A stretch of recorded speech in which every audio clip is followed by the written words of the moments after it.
जब संदेह मुझे घेरता है और निराशा में मैं डूबता हूँ, मैं भगवत गीता पढ़ता हूँ। वो जो गीता में ध्यान लगाते हैं उन्हें आनंद और प्रतिदिन जीवन का नया अर्थ प्राप्त होगा। ये महात्मा गांधी का कथन है। इस देश में उनसे बड़ा धर्मनिरपेक्ष कौन होगा?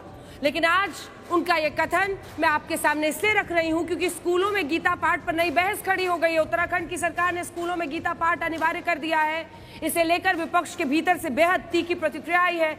मामला सिर्फ उत्तराखंड का नहीं रह गया। स्कूलों में गीता पाठ को लेकर तर्क वितर्क, अन्य राज्यों का भी सियासी तापमान बढ़ता जा रहा है। स्कूलों में गीता पाठ का विरोध करने वालों की दलील यह है कि धर्मनिरपेक्षता के ये खिलाफ है, ये आरएसएस का एजेंडा है, ये बीजेपी का प्रोपेगेंडा है, ये शिक्षा का भगवाकरण है। अगर स्कूलों में गीता पाठ अनिवार्य हो सकती है तब कुरान, बाइबल, गुरु ग्रंथ साहिब क्यों नहीं?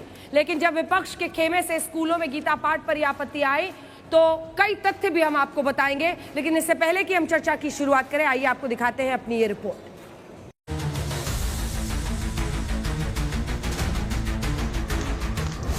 उत्तराखंड में पुष्कर सिंह धामी का नया ऐलान, स्कूलों में अब मिलेगा गीता का ज्ञान।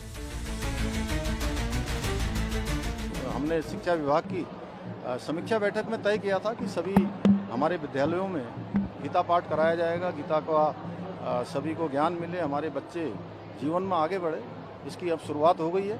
ये देवभूमि है, देवभूमि में निश्चित रूप से कर्म धर्म सभी पर विशेष ध्यान होना चाहिए। हमारे बच्चों का भी उस दिशा में ज्ञान होना चाहिए, तो बच्चों को उस दिशा में प्रेरित किया जा रहा है। किसी भी धर्म का ग्रंथ जिसमें कुछ आगे की पीढ़ी के लिए, समाज के लिए प्रेरणादायक बातें हैं, जो समाज को अच्छे रास्ते पे ले जाने में मदद कर सकते हैं, उनका समावेश करिए, मगर पोंगापंथी न बनाइए। और जिस तरीके से ये नई जो शिक्षा नीति है ये भगवाकरण का प्रयास कर रही है, वो देश और शिक्षा दोनों के लिए खतरनाक है। उस तरफ मत जाइए।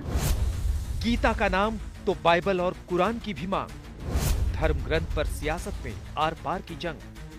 मेरा ये मानना है कि हमारे देश में हिंदू, मुसलमान, सिख, ईसाई सभी रहते हैं। जो गीता के अगर श्लोक पढ़े जा रहे हैं तो जो कुरान शरीफ में लिखा है या बाइबल